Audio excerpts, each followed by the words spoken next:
يا أيها الذين آمنوا إذا قيل لكم تفسحوا في المجالس فافسحوا يفسح الله لكم وإذا قيل انشزوا فانشزوا يرفع الله الذين آمنوا منكم والذين أوتوا العلم درجات والله بما تعملون خبير. السلام عليكم ورحمة الله وبركاته.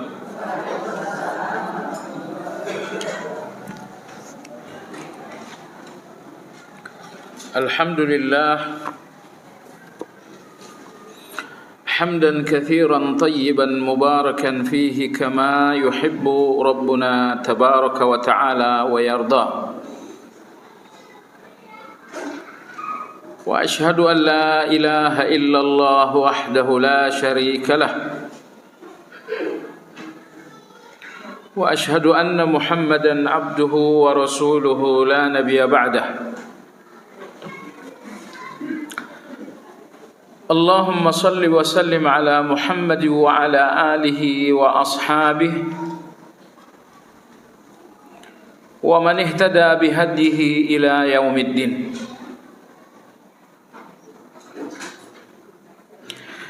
يا أيها الذين آمنوا اتقوا الله حق تقاته ولا تموتن إلا وأنتم مسلمون.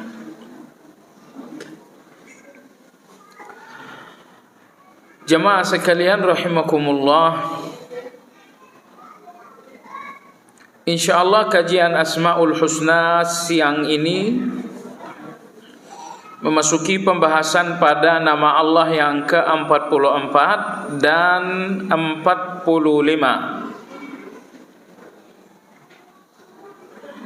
44 pada halaman 166, 45 pada halaman 172.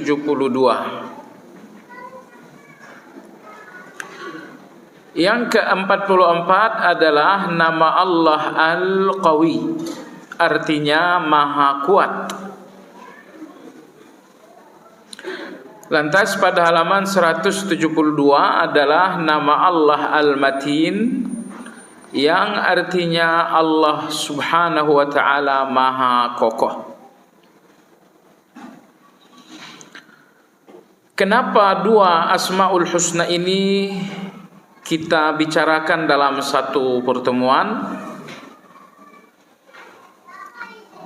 Karena nama Allah Al-Matin dalam Al-Quran hanya satu kali saja, yaitu pada ayat 58 dalam surat Az-Zariyat.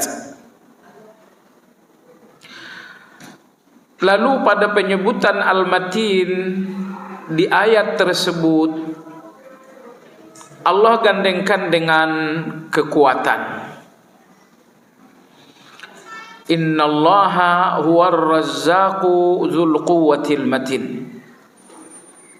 Sesungguhnya Allah dialah yang maha memberi rezeki, dzul quwwah, dan dialah yang maha memiliki kekuatan, al-matin, yang maha kokoh. Jadi Al-Matin itu maha kuat, maksudnya maha kokoh, maksudnya maha kokoh kekuatan Allah. Jadi yang maha kokoh itu adalah kekuatan Allah yang kokoh. Sehingga Al-Matin nama Allah untuk menjadi sifat bagi kekuatan Allah. Sehingga kalau ada yang bertanya seperti apa kekuatan Allah, jawabannya kekuatan Allah itu Al-Matin, kekuatan yang sangat-sangat kokoh sekali. Jadi oleh karena Al-Matin hanya sekali dalam Al-Quran, itu pun digandengkan dengan kekuatan Allah, yang artinya kemahakokohan Al-Matin itu hubungannya dengan kekuatan Allah. Maha kokoh kekuatan Allah. Sehingga Al-Qawi dan Al-Matin tidak sebaiknya dipisahkan. Makanya kita insya Allah akan bahas dengan dalam satu pertemuan ini. Baiklah ibu-ibu yang saya hormati, adapun nama Allah Al-Qawi yang ke-44 di halaman 166 itu dalam Al-Quran tersebut sebanyak 9 kali. Tersebut sebanyak 9 kali. Hampir semua ayat-ayat yang menyebutkan Al-Qawi menggandengkannya dengan Al-Aziz.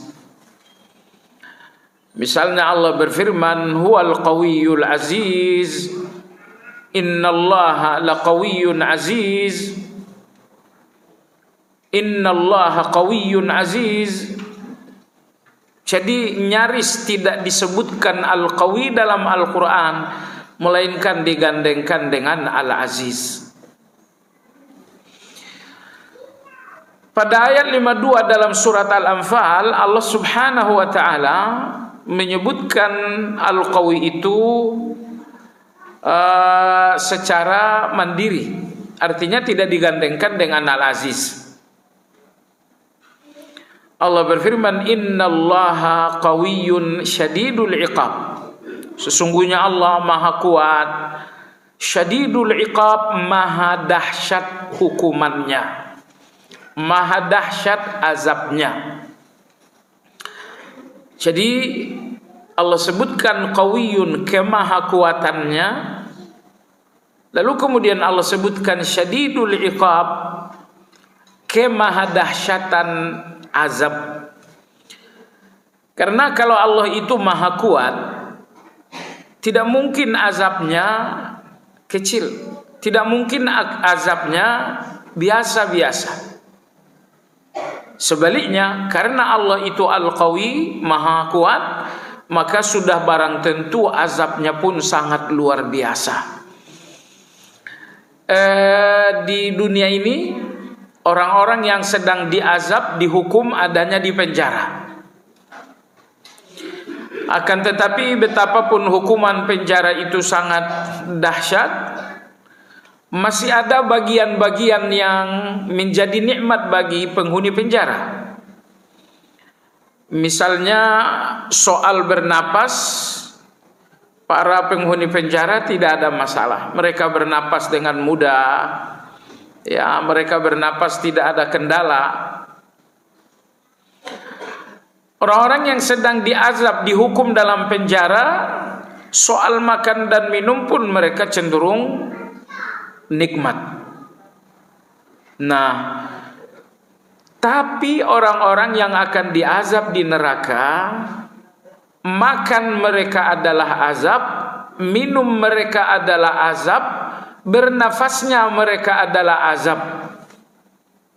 Misalnya dalam surat Al-Ghasyiyah Allah berfirman, Hal ataka hadithul ghashiyah wujuhu yawma idzin khashi'ah amilatun nasibah tasla naran hamiyah tusqa min ainin aniyah.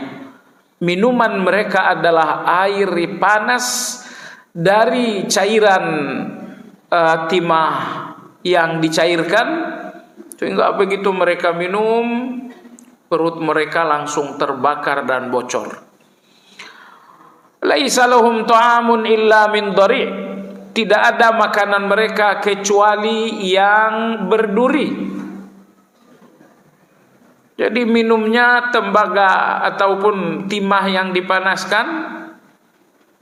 Sebagian minumannya adalah keringat-keringat orang-orang di neraka. Lalu bagaimana makanannya? Di neraka orang juga makan, tapi makanannya adalah buah-buah berduri tajam. Bagaimana mereka bernafas? Ayat 100 dalam surat Al-Anbiya Allah berfirman, Lahum fiha zafir wa hum fiha la yasma'un. Para penghuni neraka itu bernafas dengan berteriak-teriak. Karena untuk mengeluarkan nafas saja mereka harus berjuang setengah mati untuk keluar nafas itu. Nah, Setelah napas itu keluar dengan perjuangan yang luar biasa, untuk menghirupnya pun perlu berjuang lagi setengah mati. Maka Allah berfirman, lahum fiha zafir. Para penghuni surga neraka itu menghirup udara dengan sakit sekali dan menghembuskan udara dengan sakit sekali, disebabkan karena udara di neraka sepenuhnya adalah racun-racun yang sangat mematikan. Wahum fiha la yasma'un, ayat 100 Al-Anbiya. Ternyata semua penghuni neraka itu tuli. Gak ada penghuni neraka yang bisa mendengar. Tuli, mereka tidak mendengar. Jadi kalau mereka bisa mendengar, niscaya hukuman neraka ini sedikit berkurang. Karena kalau bisa mendengarkan teriakan orang lain, tentu itu akan meringankan hukuman. Oh, ternyata saya tidak sendirian, ada orang lain juga. Jadi oleh sebab itulah dalam surat Al-Anfal tadi ayat 52 Allah berfirman, innallaha qawiyyun syadidul iqab. Sesungguhnya Allah maha kuat, maka azabnya pun maha dahsyat. Azab Allah maha dahsyat, sehingga azab Allah itu 100% azab. Makannya azab, minumnya azab, bernafasnya azab, telinga pun ditulikan oleh Allah agar azab semakin pedih. Baik, ayat 52 surat Al-Anfal itulah yang menyebutkan qawiyun, mandiri tanpa digandengkan dengan nama yang lain. Selain ayat 52 Al-Anfal, semua ayat yang menyebutkan nama Al-Qawi selalu menggandengkannya dengan Al-Aziz. Al-Qawiyul Aziz, maha kuat lagi maha perkasa. Kalau Anda bertanya, kenapa hampir semua ayat yang menyebutkan Al-Qawi menggandengkannya dengan Al-Aziz, maha kuat dan maha perkasa? Jawabannya, karena kekuatan Allah itu disertai dengan keperkasaan yang luar biasa. Artinya kekuatan Allah itu tidak menemukan kesulitan. Kekuatan Allah itu tidak akan berakhir.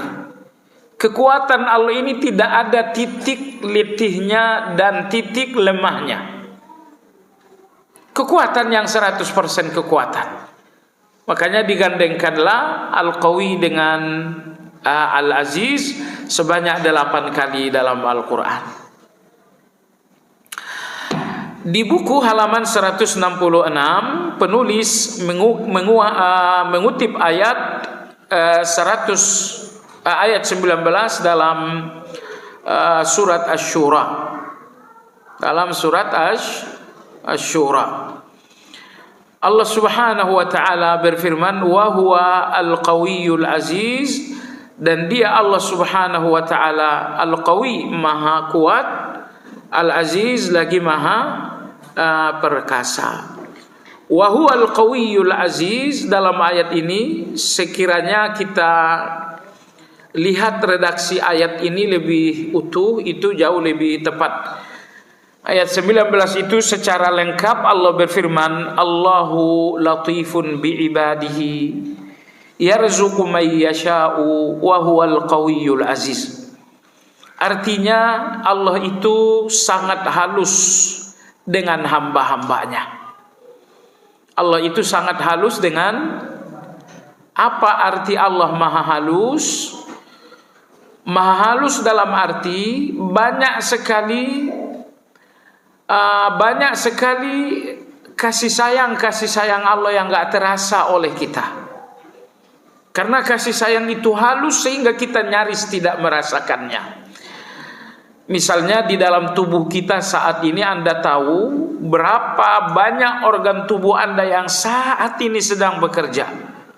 Jantung Anda bekerja, hati Anda bekerja, paru-paru Anda bekerja, limpa Anda, kemudian MP2 Anda, darah Anda mengalir, otak Anda bekerja. Berapa banyak organ tubuh yang detik ini sedang bekerja dan Anda nggak merasakan itu. Itulah Al-Latif. Allah maha halus sehingga banyak kebaikan-kebaikan Allah itu yang tidak terasa. Bahkan kadang-kadang Allah berikan kita satu kebaikan dalam bentuk keburukan, sehingga kita merasa bahwa ini keburukan. Tapi setelah waktu berjalan, barulah kita sadar bahwa ternyata itu adalah kebaikan. Nabi Yusuf alaihissalam ketika dibuang ke dalam sumur tua, lalu diperjualbelikan di pasar budak, akhirnya beliau pun menjadi penghuni penjara. Kita berpikir ini semuanya adalah keburukan. Tapi setelah perjuangan itu berakhir dan Nabi Yusuf menjadi menteri, barulah kita sadar bahwa keburukan yang selama ini ternyata proses yang memperjalankan Nabi Yusuf untuk sampai kepada satu ketinggian duniawi. Bayangkan kalau Nabi Yusuf itu tidak diseret oleh abang-abangnya. Nabi Yusuf hari-harinya akan berada di atas pangkuan sang ayahanda. Dah ada perjalanan menuju kekuasaan di Mesir. Allah tidak takdir Nabi Yusuf menjadi penguasa di Palestina. Karena takdir Allah beliau menjadi penguasa di Mesir. Bagaimana perjalanan ini harus ditempuh oleh Nabi Yusuf dari Palestina menuju Mesir? Kalau itu perjalanan sepenuh kehendak, itu nggak akan terjadi. Maka perjalanan itu sepenuhnya adalah takdir Allah. Kakak-kakaknya yang zalim menyeretnya dari ayahanda melalui sebuah tipu muslihat. Lalu kemudian para musafir menemukan Yusuf di sebuah sumur tua, dijual di pasar budak. Nabi Yusuf kemudian dibeli penguasa Mesir, tumbuh kembanglah Nabi Yusuf di dalam rumah penguasa itu. Tapi dari sini ternyata malapetaka besar terjadi, karena dari pintu sang penguasa Nabi Yusuf keluar untuk memasuki penjara. Hampir 9 tahun beliau penjara, dan akhirnya beliau keluar untuk dinobatkan menjadi seorang menteri. Nah, apa yang ingin kita garis bawahi? Nabi Yusuf terlepas dari ayahandanya di usia kurang lebih 9 tahun, dan beliau menjadi seorang penguasa di usia kurang lebih 40 tahun. Perjalanan yang sangat panjang ini nampak lahiriahnya adalah keburukan. Tapi setelah perjalanan panjang yang lahiriahnya keburukan berakhir dengan kedudukan, barulah kita sadar bahwa keburukan yang panjang itu ternyata hanya proses. Ternyata hanya proses untuk Nabi Yusuf menjadi orang yang berkedudukan.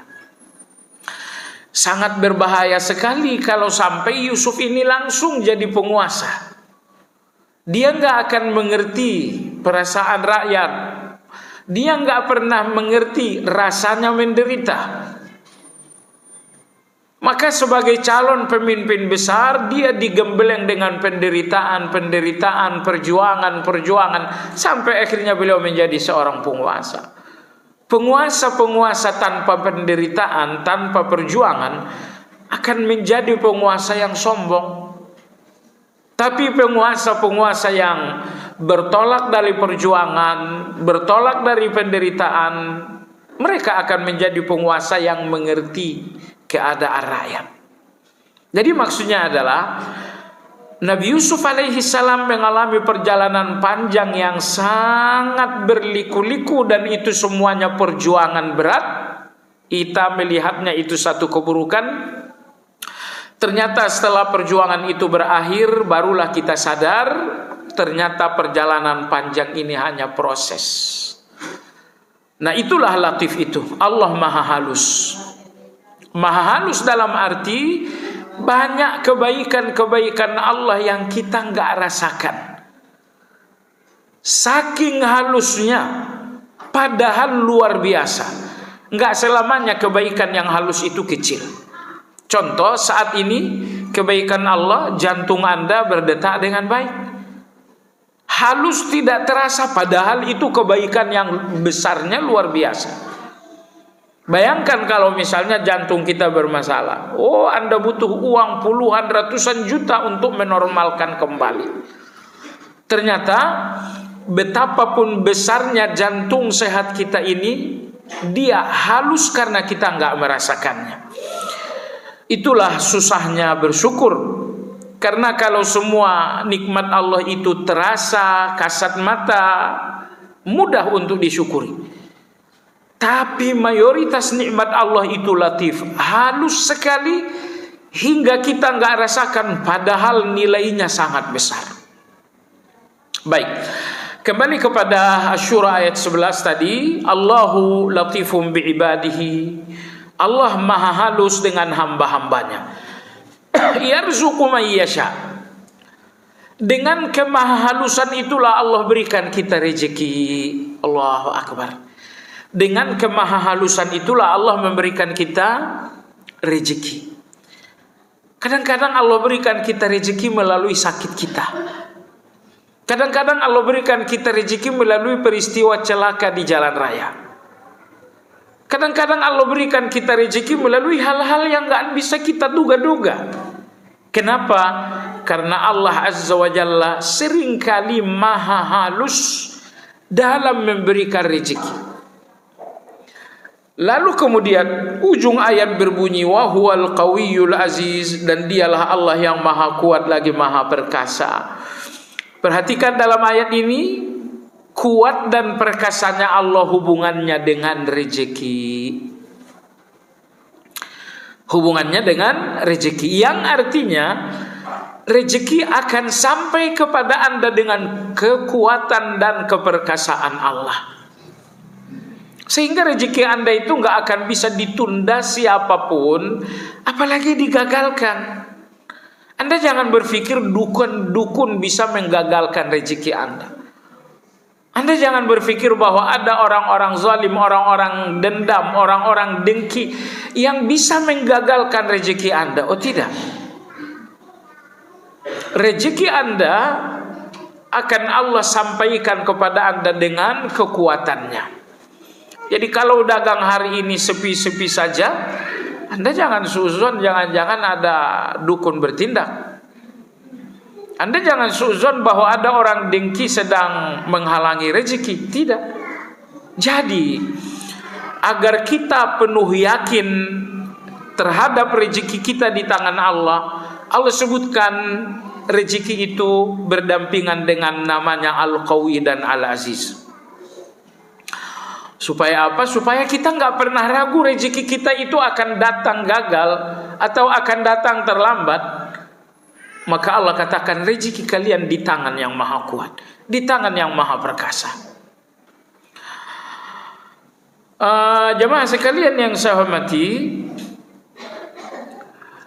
di dalam Al-Quran Allah Subhanahu wa taala berfirman, wa fis samai rizqukum wa ma, surat Az-Zariyat ya. Az-Zariyat, perhatikan Az-Zariyat itu ayat 22 dan ayat 23. Allah berfirman wa fis samai rizqukum, dan rezeki kalian ada di langit. Kalau rezeki itu ada di bumi, akan mudah dicuri orang lain, akan mudah diserobot orang lain. Tapi Allah mengatakan rezeki kalian itu di langit. Wa ma tu'adun, segala yang dijanjikan untuk kalian pun ada di sana.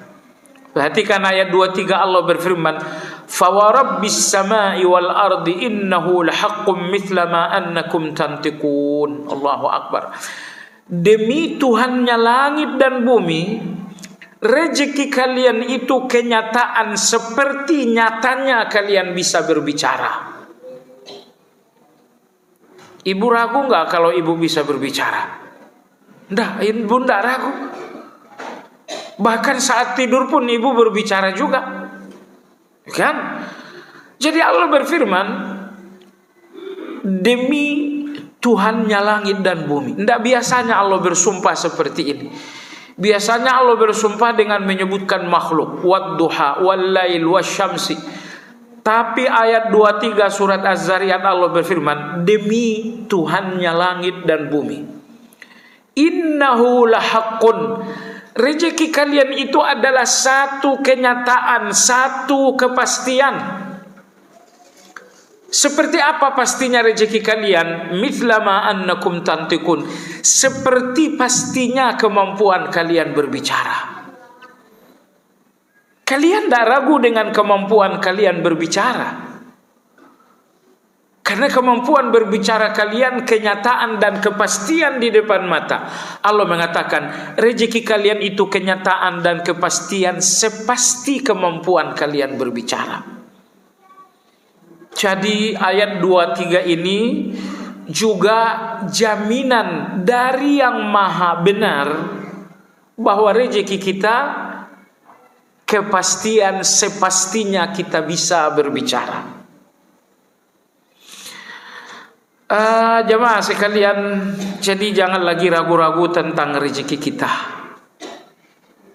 Jadi saya dalam kajian selalu katakan, kalau kita ragu-ragu bertuhan, menunjukkan bahwa kita enggak menikmati bertuhan itu. Kalau kita ragu-ragu bertuhan, seolah kita sangat tersiksa bertuhan itu. Karena keraguan-raguan itu menyiksa. Ini saya jalan apa enggak? Ini racun atau madu? Keraguan-raguan itu sangat menyiksa. Ingat ibu-ibu sekalian, tidak ada yang bisa memberikan Anda kepastian kecuali Allah. Namun demikian, kenapa kita masih ragu? Kenapa kita masih ragu?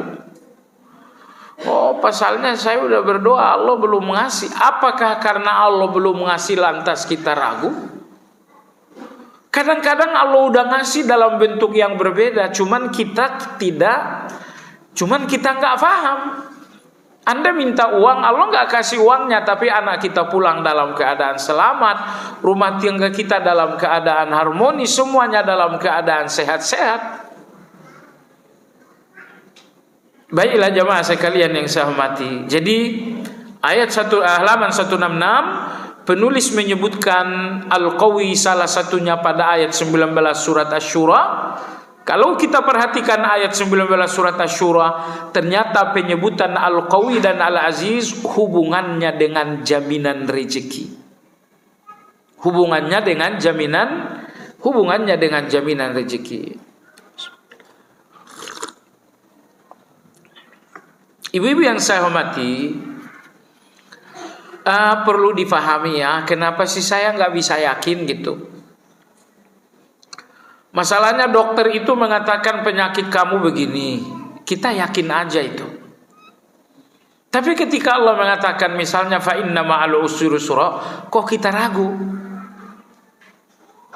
Kenapa berbeda? Allah ngomong saya ragu, dokter ngomong saya yakin. Anda tahu penyebabnya? Penyebabnya yakin kepada selain Allah itu lebih mudah.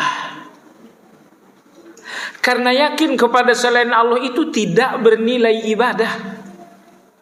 Anda yakin ucapan dokter itu nggak ada nilai ibadahnya.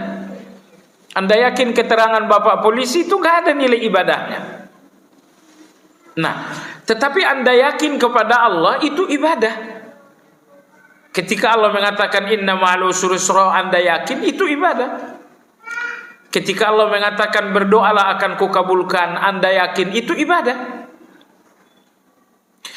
Karena yakin kepada Allah itu bernilai ibadah, maka dibutuhkan tempat yang bersih, yaitu hati. Makanya hati yang kotor, yakin kepada Allah itu nggak mungkin bisa.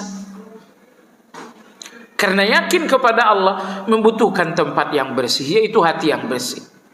Tapi yakin kepada ucapan polisi, ucapan dokter, Anda nggak butuh hati yang bersih, makanya Anda gampang untuk percaya. Jadi kalau Anda ragu-ragu lagi dengan jaminan-jaminan Allah, termasuk rezeki Allah jamin, Anda ragu. Kemudahan Allah jamin dalam kesulitan Anda, ternyata Anda ragu. diterima doa, dikabul, dijamin oleh Allah, ternyata Anda ragu, ingatlah keraguan-raguan itu penyebabnya adalah karena keyakinan tidak ada tempat.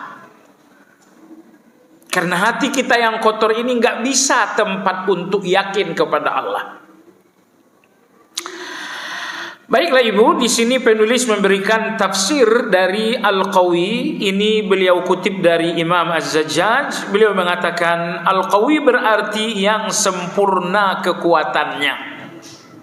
Masya Allah, sempurna kekuatan Allah. Apa artinya? Kekuatan Allah itu sempurna, artinya di dalam kekuatan Allah itu tidak ada satu debu pun kelemahan. Sempurna kekuatan Allah artinya tidak ada yang tidak bisa dilakukan oleh Allah. Sempurna kekuatan Allah dalam arti kekuatan Allah itu tidak mengenal kata capek. Sempurna kekuatan Allah dalam arti tidak ada yang bisa mengalahkan kekuatan itu. Sempurna kekuatan Allah dalam arti tidak ada keputusan Allah yang bisa ditolak. Adakah sepanjang usia bumi seseorang yang bisa menolak kehendak Allah? Tidak. Kenapa? Karena Allah itu maha kuat. Kehendak presiden masih bisa ditolak.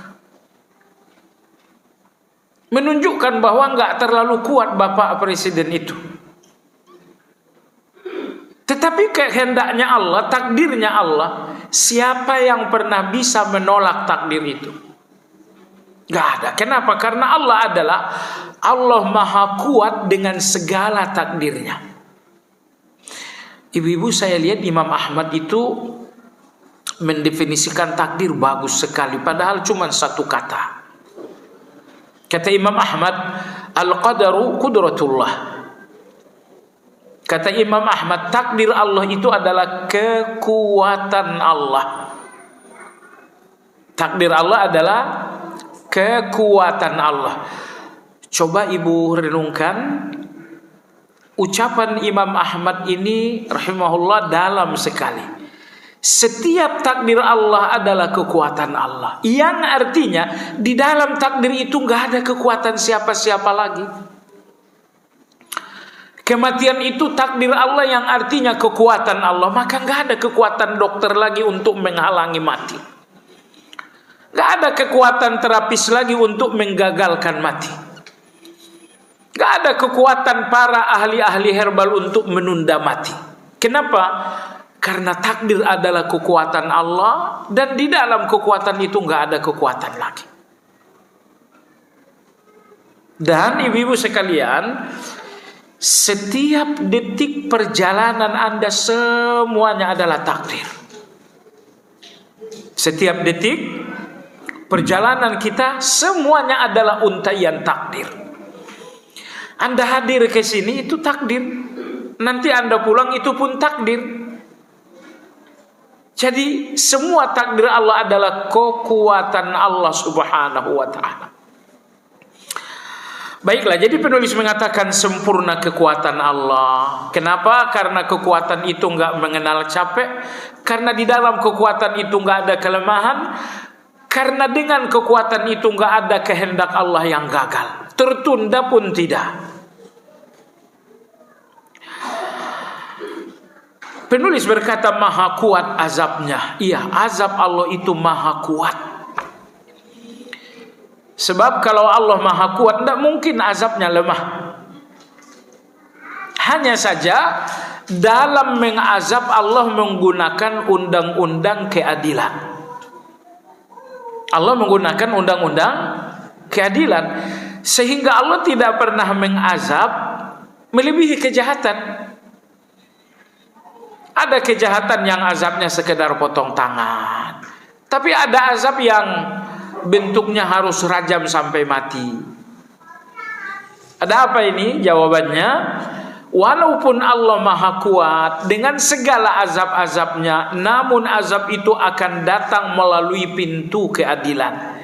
sehingga azab akan datang dari Allah sesuai dengan kejahatan seseorang. Kalau Allah mengazab melebihi kejahatan, itu kan zalim. Atau Allah mengazab lebih rendah daripada kejahatan, itu pun zalim. Maka azab Allah itu 100% sesuai dengan kejahatan. Allah menghukum dengan kekuatannya, tapi tetap saja Allah menggunakan prinsip keadilan. Orang-orang kafir besok saat masuk neraka, apakah ada yang protes dengan hukuman atau vonis? Allah vonis kalian kafir ke neraka semua. Ada yang protes tidak? Tidak ada yang protes. Kenapa? Tidak ada yang protes bukan berarti mereka tidak sakit dengan azab itu. Sakit, azab itu sakit sekali.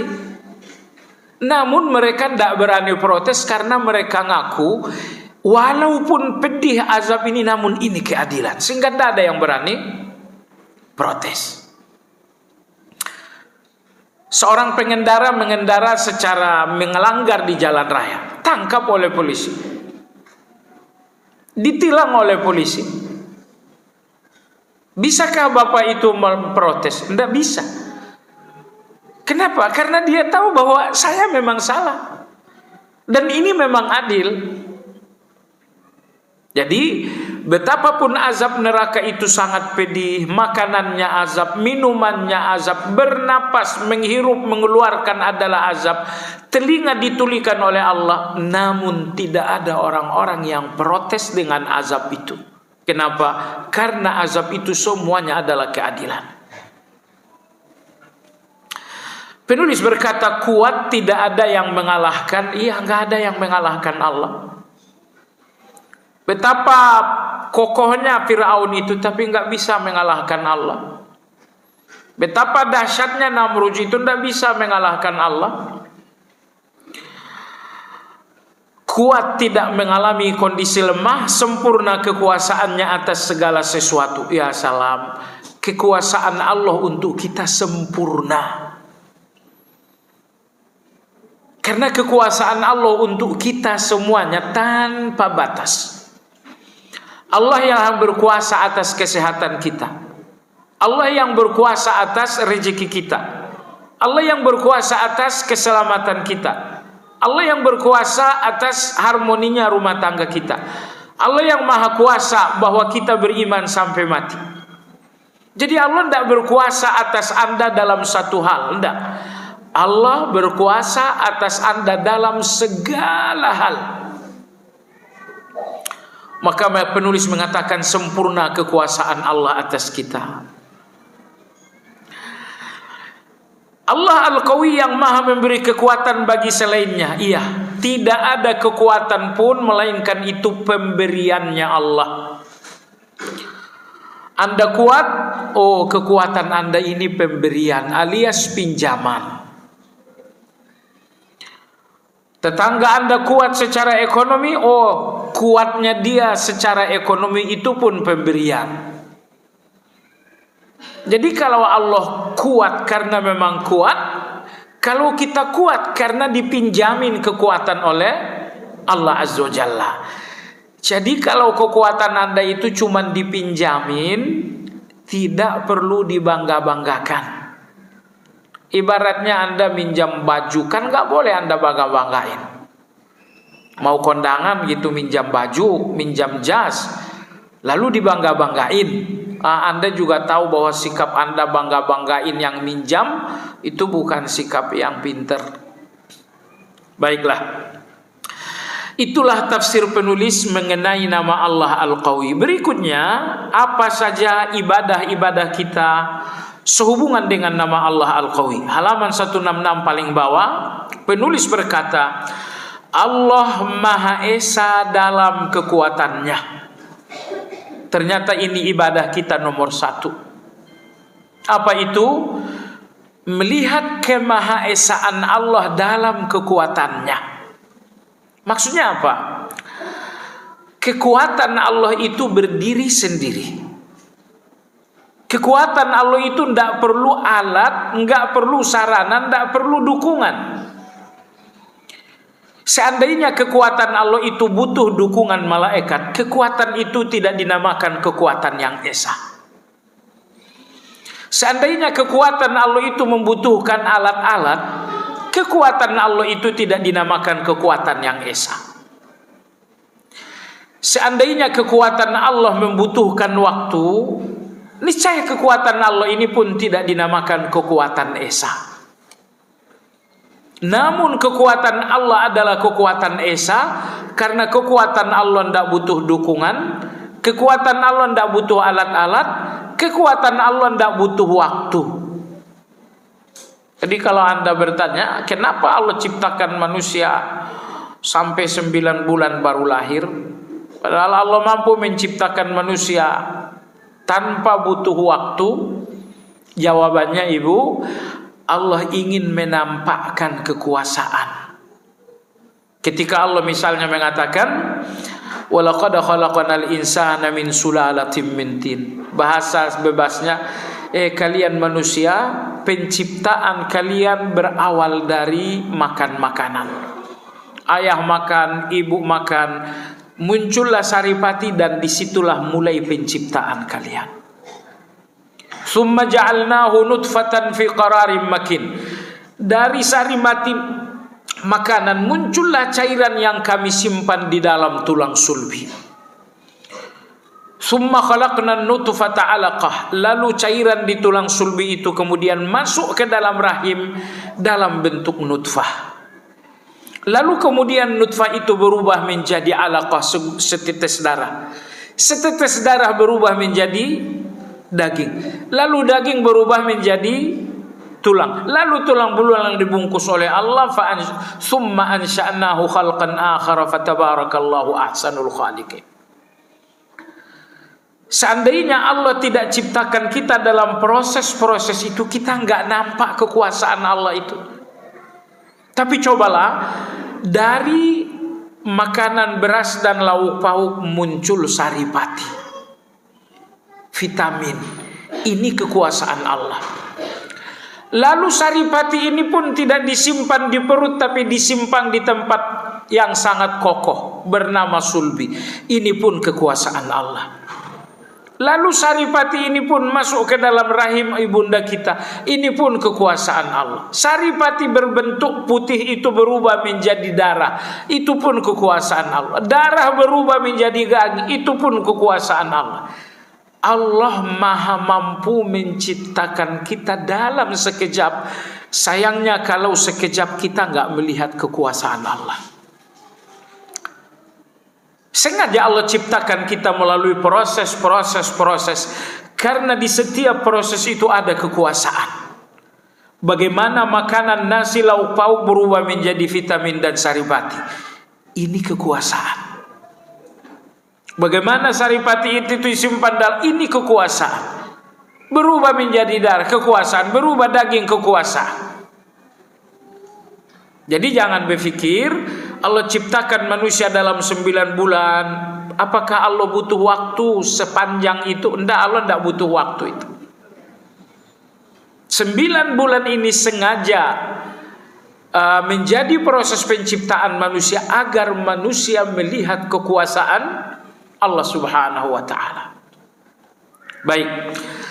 Jadi kalau begitu ibu sekalian, ibadah pertama kita terkait dengan nama Allah Al-Qawi Maha Kuat, berkeyakinan bahwa kekuatan Allah kekuatan dengan keesaan. Maksudnya, esa kekuatan Allah itu tak butuh waktu, esa kekuatan Allah itu tak butuh alat, esa kekuatan Allah itu nggak butuh pendukung. Bapak Presiden kuat karena didukung menteri, didukung tentara, didukung polisi, didukung kejaksaan, kehakiman dan lain-lain. Maka Bapak Presiden kita kuat. Kalau tidak ada yang dukung, beliau tidak ada apa-apanya, sama dengan Anda. Sama dengan Anda. Tapi Allah Azza wa Jalla, Allah itu kuat karena memang Allah kuat. Makanya keyakinan pertama kita, ibadah pertama kita, Allah Maha Kuat dan Allah Esa dengan kekuatan itu. Atau Allah Maha Kuat dan kekuatan Allah kekuatan yang Esa. Ini artinya ibu-ibu, Karena kekuatan Allah itu esa, maka kekuatan itu nggak bisa dilemahkan. Kalau kekuatan Allah itu karena alat, maka kekuatan Allah bisa kita lumpuhkan dengan alat. Kalau kekuatan Allah itu dengan waktu, maka kekuatan Allah itu akan lemah tanpa waktu. Kalau kekuatan Allah itu karena dibantu malaikat, maka tanpa dibantu malaikat kekuatan Allah itu maka kekuatan Allah itu akan lemah tanpa dibantu oleh malaikat. Akan tetapi oleh karena kekuatan Allah itu kekuatan yang esa, maka tidak ada sesuatu apapun yang bisa melemahkan kekuatan Allah itu. Halaman 167 di atas, beliau berkata, Allah Ta'ala adalah pemilik segala kekuatan. Iya, segala kekuatan itu miliknya Allah. Kuatnya seorang menteri itu miliknya Allah yang dipinjamkan kepada menteri. Kuatnya seorang raja itu milik Allah yang dipinjamkan kepada seorang raja. Nah, ibu-ibu sekalian yang saya hormati, kalau pemilik kekuatan adalah Allah dan kekuatan di depan Anda ini hanya pinjaman dari Allah Azza wa Jalla, inilah kunci rahasia keberanian para nabi. Betapa beraninya Nabi Musa berhadapan dengan penguasa yang sangat zalim. Firaun itu, ibu-ibu, preman luar biasa jadi penguasa. Firaun itu tidak berkuasa karena dia profesor doktor. Dia preman luar biasa akhirnya jadi penguasa. Makanya membantai anak-anak kecil. Artinya bisa Anda bayangkan betapa kejamnya Firaun ketika anak yang baru lahir saja dibantai. Lalu apa yang menjadi keberanian Nabi Musa bicara menentang Firaun itu? Jawabannya karena Nabi Musa paham betul kuatnya Firaun ini karena pinjaman. Dan kuat yang sesungguhnya adalah kekuatan yang menyuruh Nabi Musa untuk berbicara, yaitu kekuatan Allah Azza wa Jalla. Ibu, saya ingin nomor satu ini Anda paham baik-baik ya. Karena gini, semua ketakutan Anda karena salah alamat melihat kekuatan. Anda takut dengan fulan karena Anda melihat dia kuat dan Anda melihat diri Anda lemah. Anda takut lagi dengan fulan nomor 2 karena Anda melihat dia kuat lalu melihat diri Anda lemah.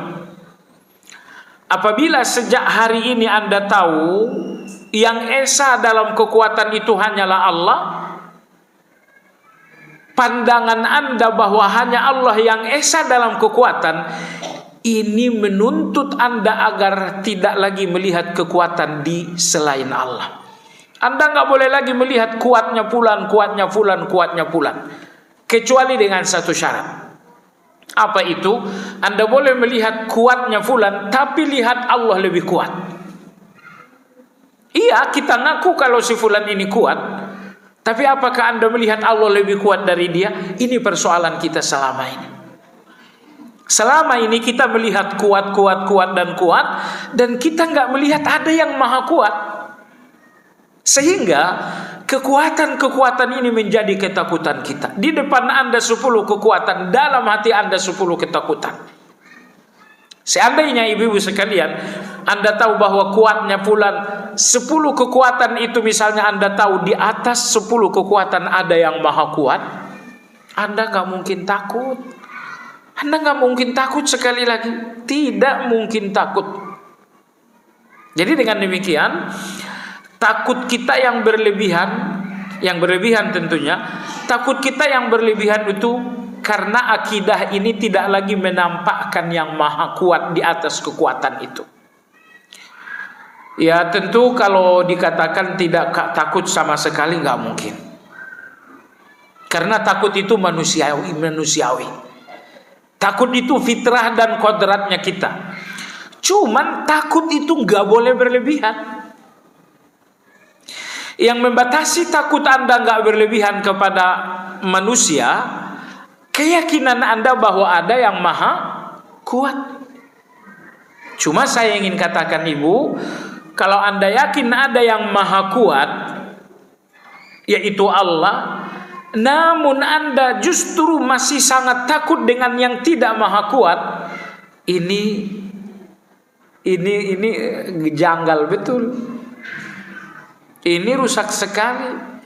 Mestinya kekuatan Allah itu membuat takut Anda berkurang. Kadang-kadang yang gak ada pun kita takut, yang gak nampak pun kita takut. Hantu, bayang-bayangan kita aja kita takut, padahal gak ada, bayang-bayangan aja. Ada yang takut hantu gak? Tapi kalau takut miskin iya.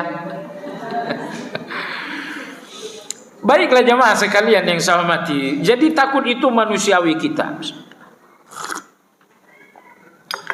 Ayat 10, ayat 11 surat Al-Ahzab, Allah berbicara tentang ketakutan. Ayat 10-11 ini merekam situasi para sahabat sewaktu terjadi perang Ahzab atau perang Khandaq. Allah memberikan 5 gambaran tentang kondisi para sahabat saat itu. Ingat Ibu, perang Khandaq orang-orang kafir berjumlah 10.000. Sementara Nabi dan kaum muslimin saat itu hanya berjumlah 3.000. 3.000 lawan 10.000. Kita 1 lawan 2 saja entah gimana gitu. Ini 3.000 para sahabat melawan 10.000. Allah berfirman ayat 10, kata Allah, "Ija'ukum min fawqikum wa min asfala minkum wa idh zaghatil absar wa balaghatil qulubul hanajir wa tazunnuna billahi dzununa." Ayat 11, "Hunalika ibtuliyal mu'minun wa zulzilu zilzalan syadida." Kata Allah, ingatlah wahai kalian semua ketika gelombang musuh datang dari atas kalian. Lalu gelombang musuh datang pula dari bawah kalian. Maksudnya dari segala penjuru. Dari kanan datang musuh, jumlahnya bukan 3, tapi gelombang yang sangat besar. Dari kiri datanglah musuh, tapi juga dengan gelombang yang sangat besar. Wa idh zaghatil absar, melihat musuh yang datang gelombang-gelombang besar, pandangan mata kalian terbelalak. Melihat ke depan musuh luar biasa, ke kanan, ke kiri musuh semuanya luar biasa. Pandangan para sahabat terbelalak. Wa balaghatil qulubul hanajir, sehingga jantung kalian seolah-olah berada di tenggorokan kalian. Jadi jantung kalian gak lagi di dada di mana kalian bernafas dengan lega, di mana jantung itu berdetak dengan lega, tapi napas kalian seolah di tenggorokan karena ketakutan yang membuat kalian sulit bernapas. Wa tazunnuna billahi dzununa, bahkan praduga kalian, prasangka kalian tentang Allah pun mulai macam-macam. La haula wala quwata illa billah. Jadi pertama Allah menggambarkan dulu musuh yang sangat banyak. Lalu Allah gambarkan pula pandangan mata sahabat penuh ketakutan, terbelalak ke kanan ke kiri. Kemudian Allah gambarkan bagaimana nafas para sahabat, seolah-olah nafas kalian di tenggorokan karena kalian yang benar-benar sesak nafas melihat musuh. Terakhir Allah menggambarkan hati para sahabat. Hati kalian penuh dengan prasangka-prasangka yang tidak menentu tentang Allah. Allah tolong nggak? Allah nggak tolong nggak? Kalian berprasangka yang nggak menentu tentang Allah. Ayat 11 Allah berfirman, "Hunalika ibtuliyal mu'minun." Saat itulah kalian jatuh kepada ujian yang luar biasa. Wa zulzilu zilzalan syadida, dan kalian pun mengalami goncangan yang sangat luar biasa. Ibu-ibu sekalian, ini situasi sedemikian rupa.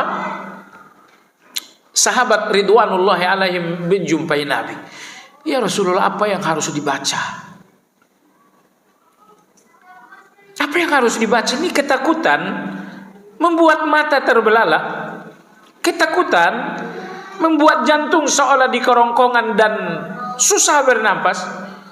Ketakutan membuat hati ini penuh dengan prasangka macam-macam kepada Allah. Ya Rasulullah, apa yang mesti kami ucapkan?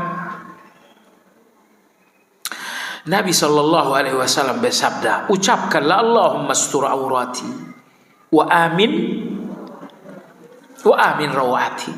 Allahumma astur aurati, ya Allah tutuplah aib-aibku, wa amin rawati, ya Allah tenangkanlah ketakutanku. Nanti kalau ibu takut, kalau ibu waswas, ibu khawatir, ingat Nabi ajarkan doa ini kepada para sahabat. Wa amin rawati, ya Allah tenangkan rasa takutku ini, jangan berlebihan sampai nafasku ngos-ngosan, jangan berlebihan sampai hatiku tidak berprasangka baik lagi kepada Allah Azza wa Jalla. Jemaah sekalian, begitu para sahabat minta kepada Allah, ustur aurati ya Allah, tutuplah aib-aib kami, wa amin rawati, dan tenangkanlah rasa takutku.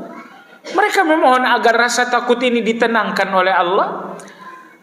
Maka seketika Allah Azza wa Jalla menenangkan hati para sahabat. Hati yang galau jadi tenang, hati yang was-was menjadi mantap. Maka sebelum Allah menolong mereka secara fisik, terlebih dahulu Allah Subhanahu wa taala menolong mereka secara mentalitas. Secara mentalitas, apa yang terjadi? Allah berikan kepada hati mereka ketenangan. Allah berikan pada hati mereka ketenangan.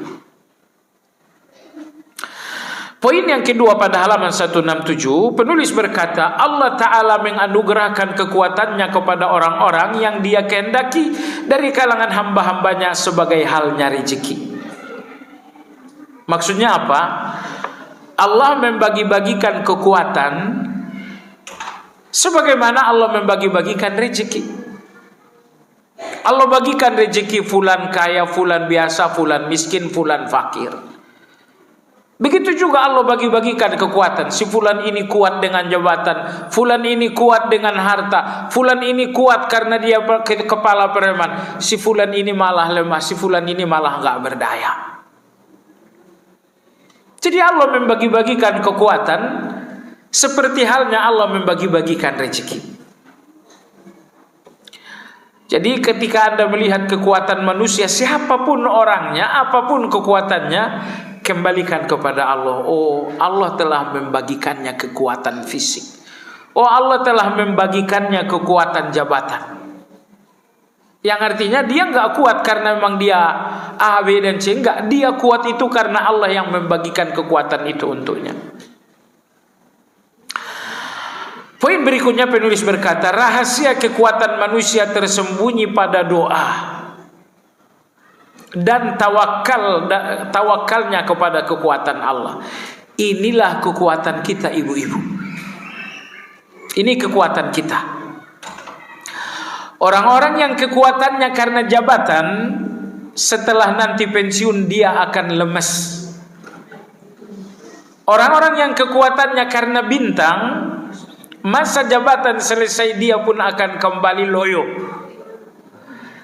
Tapi ada kekuatan tidak mengenal usia, tidak mengenal pensiun, tidak mengenal lemas dan loyo. Kekuatan apa itu? Apabila kekuatan Anda kekuatan bersandar kepada Allah. Orang ini bersandar kepada jabatan, jabatan hilang, sandaran hilang, dia pun lemah. Orang ini bersandar kepada kekayaan, ternyata bangkrut, akhirnya dia pun menjadi lemah. Tapi ada satu sandaran di mana kekuatan Anda nggak pernah hilang. Apa itu? Apapun kelemahan Anda, sandarkan kepada yang Maha Kuat. Caranya bagaimana? Caranya dua. Yang pertama berdoa, yang kedua adalah tawakal. Doa dan Anda sudah lihat tadi para sahabat, betapa mereka rapuh di awal pertempuran. Tapi saat mereka telah berdoa, ya Allah tenangkan ketakutan ini ya Allah, Begitu Allah jatuhkan sakinah, ketakutan ke dalam hati mereka, sehingga takut itu minggir, sehingga takut itu pun lepas. Ingat ibu-ibu ya, ingat baik-baik. Sebenarnya yang Anda takutkan itu kecil. Rasa takut Anda yang membuatnya sangat besar. Apa yang Anda takutkan itu kecil sekali. Cuman rasa takut yang berlebihan mengakibatkan ketakutan ini menjadi sangat besar. Ambil contoh misalnya Anda takut kepada preman. Dan takut Anda sampai misalnya Anda pucat, gemetaran. Wis, kenapa takutnya luar biasa sekali? Jawabannya rasa takutnya yang luar biasa, bukan yang ditakuti. Kalau yang ditakuti si preman ini ternyata biasa aja, diracun juga mati. Jadi saya ingin ini dipahami baik-baik. Sebenarnya ketakutan kita terhadap sesuatu bukan sesuatunya besar. Rasa takut kita lah yang besar. Nah, kalau Anda bertanya, agar rasa, ini rasa sekali lagi, agar rasa takut saya ini turun, menjadi tenang, menjadi kecil, menjadi lemah. Bagaimana aku lemahkan rasa takut ini? Jawabannya, tidak akan lemah rasa takut Anda kecuali dengan turunnya sakinah. Kecuali dengan turunnya sakinah. Apa itu? Sakinah itu ketenangan yang Allah jatuhkan ke dalam ketakutan, sehingga ketakutan itu menjadi hancur dengan ketenangan. Pertanyaannya, di mana aku dapatkan sakinah itu? Yang pertama, doa menghasilkan sakinah. Itu yang dilakukan para sahabat tadi. Allahumma astur aurati wa amin rawati. Ya Allah, tutup kekurangan-kekuranganku. Ya Allah, tenangkan rasa takutku. Ini salah satu zikir pagi kita, bukan? Kalau difahami bagus sekali. Kalau saya berkesimpulan ibu ya, zikir pagi ini, zikir pagi ya, di samping zikir, di samping doa, zikir pagi ini juga nasihat diri kepada diri. Kalau Anda fahami zikir pagi itu, sebetulnya Anda nggak kurang nasihat lagi. Saya ambil contoh ya. Salah satu zikir pagi indah sekali membersihkan hati. Allahumma ma asbaha bi min ni'mah. Lanjutannya, au bi ahadim min khalqika faminka wahdaka la syarika lak. Ya Allah, nikmat apapun yang pagi ini aku miliki. Nomor 2, nikmat apapun yang pagi ini di tangan orang lain, faminka wahdak, semuanya kau yang ngasih ya Allah. Kalau Anda fahami zikir ini, tidak mungkin hati Anda dengki dengan orang lain. Orang lain punya mobil, Allah yang ngasih. Orang lain punya rumah, Allah yang ngasih. Kita ngelihatnya mobil fulan, bukan pemberian Allah, kita lihat, makanya kita dengki. Maka sekali lagi, zikir pagi, zikir petang itu wajib hafal. Nomor 2, wajib ngerti. Karena makna zikir pagi, zikir petang itu maknanya adalah nasihat yang sangat luar biasa. Walaupun dia doa, walaupun dia zikir, tapi itu memberikan isyarat-isyarat nasihat. Baiklah, kembali tadi kepada pembicaraan kita. Jadi sebenarnya yang kita takutkan itu kecil, cuman rasa takutnya sajalah yang besar. Nah, rasa takut yang besar ini tidak akan melemah menjadi tenang kecuali turunnya sakinah. Dan sakinah itu akan turun ke hati untuk menghilangkan rasa takut atau mengecilkan rasa takut apabila Anda melakukan 2 hal. Anda berdoa, nomor 2 Anda bertawakal kepada Allah. Bagaimana Anda berdoa? Antara lain doa yang tadi kita sampaikan. Ya, doa yang tadi kita sampaikan. Bagaimana Anda bertawakal? Anda tawakal dengan zikir hasbiyallahu wa ni'mal wakil. Apalagi la haula wala quwata illa billah. Putri Abu Bakar bernama Asma menjumpai Nabi, ya Rasulullah, aku dalam keadaan susah. Ingat sekali lagi, mungkin yang kita susahkan biasa, rasa susahnya yang luar biasa. Apa kata Nabi, wahai Asma, kalau begitu banyak-banyaklah membacakan Allahu Rabbi la usyriku bihi syai'a. Tuh.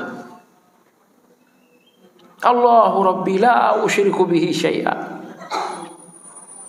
Aku susah ya Rasul, aku sulit, aku gelisah ya Rasulullah. Kata Nabi, wahai Asma, banyak-banyaklah membacakan Allahu Rabbi la syarikalah. Nah, mumpung saya ingatlah syarikalah, besok bertepatan dengan hari Arafah. 3 amal paling luar biasa pada hari Arafah itu. Pertama, puasa. Menghapus dosa tahun yang lalu dan tahun yang akan.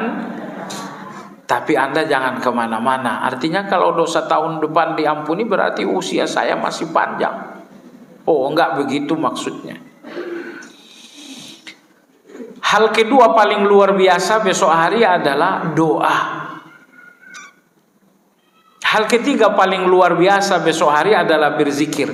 La ilaha illallah wahdahu la syarikalah, lahul mulku wa lahul hamdu. Nah, kata Nabi kita sallallahu alaihi wasallam, afdhalud doa yaum Arafah. Doa terbaik kalian adalah doa di hari Arafah. Selanjutnya kata Nabi, wa khairu ma qultuhu ana wan nabiyyuna min qabli, dan sebaik-baik zikir pada hari Arafah adalah la ilaha illallah wahdahu la syarikalah sampai akhir. Antara doa dan zikir ini tidak berpisah. Maksudnya apa? Nabi kita bilang doa terbaik adalah doa hari Arafah? Iya. Tapi dia juga mengatakan zikir terbaik adalah la ilaha illallah wahdahu la syarikalah. Artinya Nabi kita ingin memberikan isyarat doa kalian Arafah itu doa terbaik karena zikirnya pun zikir terbaik. Jadi kalau besok Anda fokus doa saja, zikirnya tidak, justru doa Anda menjadi doa terbaik. Pertama karena zikirnya, kedua karena hari Arafahnya. Jadi bagus sekali kalau besok misalnya Anda bacakan zikir la ilaha illallah selama sebanyak 10 kali. Habis itu Anda berdoa. Bacakan 10 kali, habis itu berdoa. Bacakan 5 kali, habis itu berdoa. Bacakan 100 kali, habis itu berdoa. Karena doa Anda menjadi doa terbaik karena zikirnya pun zikir terbaik. Jadi jangan dipisah. Dan nomor 3, doa Anda menjadi doa terbaik karena Anda berpuasa juga. Karena Nabi kita berjanji bahwa 1 dari 3 doa yang gak mungkin ditolak oleh Allah, salah satunya da'watus shaim. Doanya orang-orang yang sedang berpuasa. Nah, baik jemaah sekalian yang saya hormati. Jadi puasa, doa terbaik, zikir terbaik. Nah, ini besok jangan dilupakan. Terus gini, Masya Allah, besok ini jangan-jangan ibu besok jaminan masuk surga. Kalau besok ibu melakukan 4 hal sekaligus. Apa itu? Ibu berpuasa, oke. Nomor 2, ibu jenguk orang sakit. Nomor 3, ibu sholat jenazah. Keempat, ibu ngasih makan kepada fakir miskin. 50.000, 100.000. Kata Nabi sallallahu alaihi wasallam, la yajtami'na fi rajulin wahidin fi yaumin wahid illa wajabat lahul jannah. Apabila 4 hal ini terjadi dalam 1 hari, maka yang bersangkutan pasti masuk surga. Bukan kemungkinan, ya pasti. Besok buka-bukalah grup WhatsApp Anda. Siapa yang sakit? Oh, ada yang sakit, segera jenguk. Siapa yang mati hari ini? Nah, udah ada yang mati. Oh, sudah 3 saya. Saya udah puasa, saya udah jenguk orang sakit, saya udah sholat jenazah, tinggal 1 lagi. Habis asar ketemu dengan Orang yang kurang mampu kasih 100.000, sudah. Anda positif lakukan 4 hal ini dalam 1 hari, kata Nabi, wajabat lahul jannah, wajib baginya surga. Baiklah ibu sekalian yang saya hormati, jadi dengan doa dan dengan tawakal. Berikutnya penulis berkata, manusia adalah makhluk yang lemah. Iya, kelemahan kita di semuanya lemah. Mata kita lemah, telinga kita lemah, hidung kita lemah, lisan kita, semuanya kelemahan. Ia diciptakan dalam keadaan lemah, lahir dalam keadaan lemah, tua dalam keadaan lemah, dan wafat dalam keadaan lemah. Surat An-Nisa ayat 28 Allah berfirman, wa khuliqal insanu dha'ifa, dan manusia diciptakan dalam keadaan lemah. Berikut ayat 54 surat Ar-Rum, coba perhatikan, Allahul ladzi khalaqakum min dha'fin. Dialah Allah yang menciptakan kalian dari keadaan lemah. Summa ja'ala min ba'di dha'fin quwwah. Lalu Allah yang menjadikan kalian lalu kemudian kalian menjadi kuat setelah kalian lemah. Summa ja'ala min ba'di quwwatin dha'fan wa syaibah. Lalu Allah menjadikan setelah kuat itu kalian akan lemah kembali dan menjadi beruban. Jadi inilah kehidupan kita. Awalnya kita lemah, kemudian kita kuat, ujung-ujungnya kita akan lemah. Pertanyaannya ibu, lebih lama mana kita lemah dibandingkan kita kuat? Lebih lama kuat kita atau lemah kita? Lemah kita lebih lama. Karena kuat Anda di antara 2 lemah. Lemah pertama lemahnya anak-anak. Lemah kedua lemah usia tua. Usia 45 tahun saja udah mulai lemah. 45 tahun memang bisa duduk tidak selonjoran. Udah susah duduk nggak selonjoran. Makanya untungnya kita pakai sutroh ngaji begini, Anda mau selonjoran jadi bebas. Iya, saya juga nggak tersinggung Anda selonjoran. Saya yakin bahwa selonjoran itu memang usia Anda. Jadi kesimpulan, ternyata lemah kita lebih lama. Karena kita lemah 2 kali, kuat 1 kali. Lemah pertama kali saat kita anak-anak, lemah kedua kalinya saat kita mulai tua. Kekuatan kita hanya saat kita dewasa. 15 tahun kita mungkin belum kuat-kuat amat, masih bersandar pada orang tua. Bahkan usia 25 tahun pun kita belum kuat, karena pernikahan kita pun harus di backup orang tua. 30 tahun kita mulai mandiri. Puncak-puncaknya kita 40 tahun, 45 tahun sendi-sendi kita udah mulai terganggu. Ternyata lemah kita 1 kali, lemah kita 2 kali, kuat kita satu kali. Artinya betapa kita sangat lemah. Menyadari kelemahan ini penting.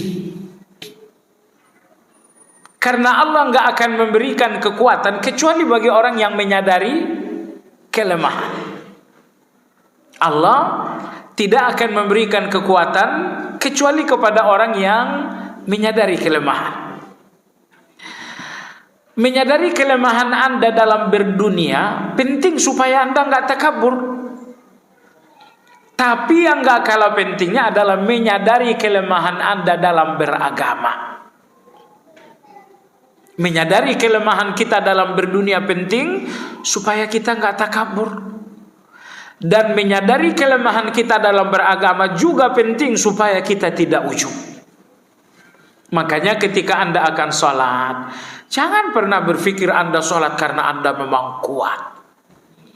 Ketika besok Anda puasa, zikir tadi pun luar biasa, Anda pun jangan berpikir ini semuanya karena Anda kuat. Tidak ada satu ketaatan yang Anda ambil dengan kekuatan. Semua ketaatan itu sampai kepada Anda melalui pintu yang bernama pintu taufik. Allah melihat hati Anda bersih, maka Allah berikan Anda taufik itu. Sehingga kalau hati Anda kemudian kotor karena ujub, akan Allah cabut lagi taufik tersebut. Nah, jadi saya ulangi, jangan lepaskan rasa lemah. Lemah dalam berdunia agar kita nggak takabur. Lemah dalam beragama agar kita nggak ujub. Nah, hanya saja Anda tidak boleh merasa lemah di depan manusia. Merasa lemah di depan manusia nggak boleh, karena manusia itu pun lemah seperti Anda. Bahwa kemudian Anda menjumpai seseorang lalu ngemis-lemis, lalu minta-minta, pakai nangis-nangis air mata buaya. Ya salam, Anda sedang jahat dengan diri Anda sendiri. Maksudnya apa? Ketika Anda sedang minta-minta, bukankah Anda sedang merendahkan diri? Anda yang mulia, Anda yang terhormat, Anda yang punya harga diri. Harga diri itu yang sedang Anda hancurkan ketika Anda letakkan tangan Anda di bawah. Kalau begitu, merasa lemah dalam beragama, merasa lemah dalam berdunia, rasa lemah itu hanya kehormatan di depan Allah. Adapun di depan manusia tidak. Jangan nampakkan rasa lemah kepada manusia. Rasa lemah yang Anda nampakkan kepada manusia itu yang membuat manusia berani nginjak-nginjak. Oh, kau kalau tak ku kasih tidak makan kau. Kenapa dia berani ngomong begitu? Karena kita terlalu sering minta. Kalau saya tidak ngasih SPP anakmu, anakmu juga jadi pengangguran. Apa yang membuat dia berani? Karena kita meminta. Oleh sebab itu, idza sa'alta fas'alillah. Nabi kita memeluk Ibnu Abbas yang saat itu masih anak-anak. Kata Nabi Ibnu Abbas, apapun mau meminta kepada Allah, jangan minta kepada manusia. Baik. Oh, saya belum makan, belum bla bla bla. Minta kepada Allah, ya Allah, aku belum makan. Saya kira Anda hafal doa Nabi Musa ayat 24 surat Al-Qasas. Doa Nabi Musa ayat 24 surat Al-Qasas. Masya Allah, ini doa yang sangat luar biasa. Doa yang sangat luar biasa. Nabi Musa alaihissalam berkata, Rabbi inni lima anzalta ilayya min khairin faqir. Kata Nabi Musa alaihissalam di ujung ayatnya, Rabbi inni lima anzalta ilayya min khairin faqir. Al-Qasas ayat 24. Ini doa, apapun maunya Anda, apapun inginnya Anda, apapun rencananya Anda, apapun yang terselip dalam hati Anda, tidak segera bersumpah di depan Allah, Rabbi inni lima anzalta ilayya min khairin faqir. Terjemahan doa ini secara bebas, ya Allah, aku butuh pertolonganmu. Tidak perlu definitif, aku butuh uang, enggak usah begitu. Ya Allah, aku butuh pertolonganmu, titik. Perhatikan ya, Ibu kalau perhatikan cerita ini, doa ini mulai dari awal sampai akhir, ceritanya kan Nabi Musa melarikan diri ke Madian. Melarikan diri bukan sebagai orang baik-baik, tapi sebagai buronan pembunuhan. Sampai di kota Madian, Nabi Musa membantu dua anak gadis. Kemudian setelah dibantu, anak gadis ini pulang. Anak gadis pulang, Nabi Musa duduk seorang diri di bawah sebuah pohon. Nabi Musa berdoa, Rabbi inni lima anzalta ilayya min khairin faqir. Ya Allah, aku sangat butuh terhadap apapun yang kau turunkan. Keadaan dan kesusahan Nabi Musa saat itu ada 3. Kesusahan yang pertama, Nabi Musa di Madian, di sini tidak ada tempat tinggal. Kesusahan yang kedua, Nabi Musa di sini merantau, tidak ada keluarga. Kesusahan yang ketiga Nabi Musa di sini tidak ada pekerjaan, pengangguran tulen. Ini 3 kesusahan. Apa itu? Mau makan apa? Mau tinggal di mana? Gak ada keluarga. Akhirnya, Masya Allah, kesusahan itu semuanya terhimpun dalam diri Nabi Musa. Ibu paling-paling ibu susahnya 1. Ini Nabi Musa kesusahannya 3. Di sini nggak ada keluarga, nanti malam mau tidur di mana, nggak ada pekerjaan, nggak ada makan. Akhirnya muncullah doa tadi. Rabbi inni lima anzalta ilayya min khairin fakir. Hanya hitungan beberapa detik selesai doa, ayat 25, faja'athu ihdahuma tamshi ala istihya. Tiba-tiba salah satu anak gadis tadi datang, Nabi Musa, ayahku pengen ketemu. Akhirnya sang anak ayah si gadis mengatakan setelah cerita dengan Nabi Musa, wahai Musa, saya nikahkan kau dengan salah satu putriku, terserah milih yang mana. Maharnya dari mana? Oh, maharnya gampang, kau urus saja peternakan kita selama 10 tahun. Jadi Masya Allah, tadinya nggak ada rumah, sekarang dapat rumah. Tadinya nggak ada keluarga, sekarang ada mertua. Tadinya nggak ada pekerjaan, sekarang menjadi peternak. Semua masalah terselesai. Matahari belum terbenam, semua masalah selesai. Beliau berdoa, Rabbi inni lima anzalta ilayya min khairin. Cuman Anda yakin, kalau ragu nggak usah berdoa. Sekali lagi nggak usah berdoa. Ingat ya, ragu-ragu Anda dalam berdoa artinya suudzon Anda kepada Allah. Suudzon Anda kepada Allah Azza wa Jalla. Baiklah jamaah sekalian, halaman 168 penulis mengatakan cara memperoleh kekuatan dari Allah dengan melepaskan daya dan kekuatan diri. Itu dia yang kita katakan tadi. Lepaskan daya dan kekuatan Anda di depan Allah. Kalau di depan manusia tidak. Adapun di depan Allah, lepaskan kekuatan Anda. Caranya bagaimana? Ucapkan la haula wa la quwwata illa billah.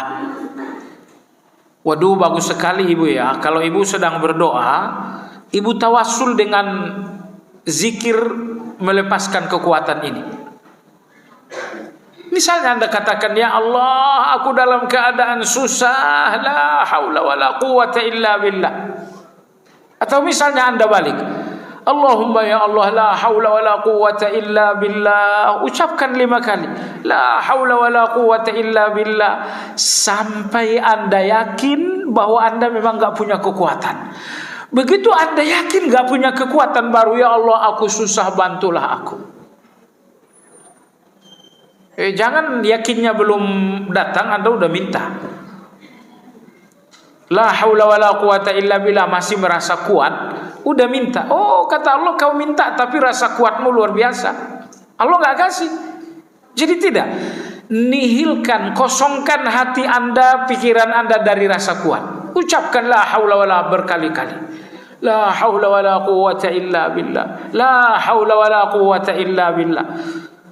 Setelah dengan zikir ini Anda kosongkan pikiran dari rasa kuat, Anda telah yakin aku gak punya kekuatan, barulah minta kepada Allah. Jadi la haula wala quwata illa billah ini salah satu tawassul yang sangat luar biasa dalam doa.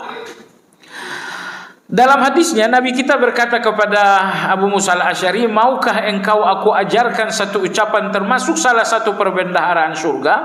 Jawabannya la haula wala quwata illa billah. Jadi zikir ini perbendaharaan surga.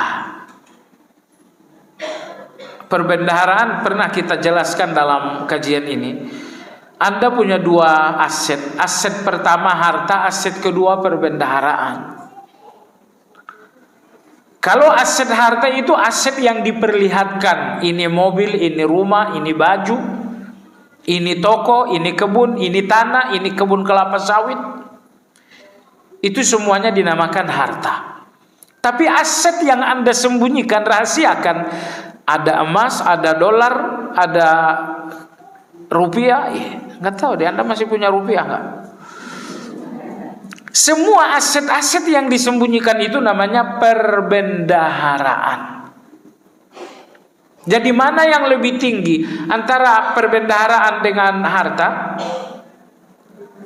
Perbendaharaan lebih tinggi daripada harta. Lalu Nabi kita berkata, perbendaharaan surga itu adalah la haula wala quwwata illa billah. Apa keterangannya? Keterangannya dari Imam Nawawi ya.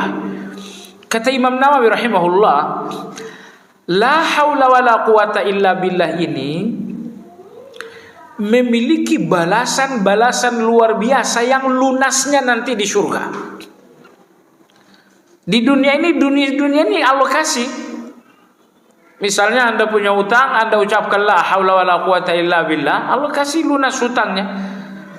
Tapi dunia dan segala isinya tidak akan bisa untuk melunasi bayaran la haula wala itu.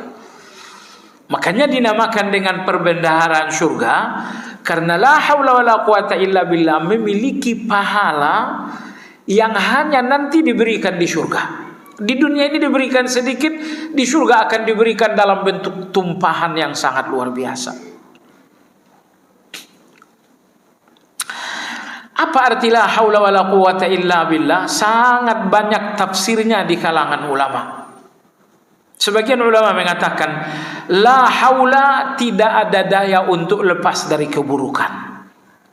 Wala quwwata, tidak ada kekuatan untuk sampai pada kebaikan. Ibu butuh dua-duanya kan? Ibu butuh kebaikan dan ibu lepas dari keburukan. Keadaan ibu tidak jadi baik hanya dengan kebaikan. Sampai kebaikan itu terlepas dari keburukan. Misalnya Allah berikan ibu kebaikan, ini uang 5 miliar.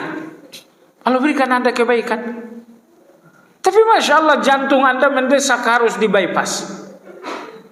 Allah berikan Anda kebaikan, tapi Allah nggak lepaskan Anda dari keburukan.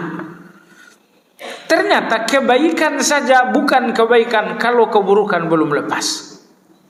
Tapi lepasnya keburukan pun bukan kebaikan tanpa kebaikan. Jadi Anda butuh dua-duanya. Makanya la haula artinya tidak ada daya untuk lepasnya keburukan. Wala quwwatan, tidak ada daya kekuatan untuk tercapainya kebaikan. Illa billah, kecuali dengan Allah. Ini tafsir pertama. Ada juga yang menafsirkannya dibalik. La haula, tidak ada daya untuk tercapainya kebaikan. Wala quwwatan, tidak ada kekuatan untuk lepasnya keburukan. Apa sih baik buruk? Gini ya, semua keinginan Anda itu kebaikan, dan semua tidak inginnya Anda itu keburukan. Anda ingin uang, kebaikan namanya.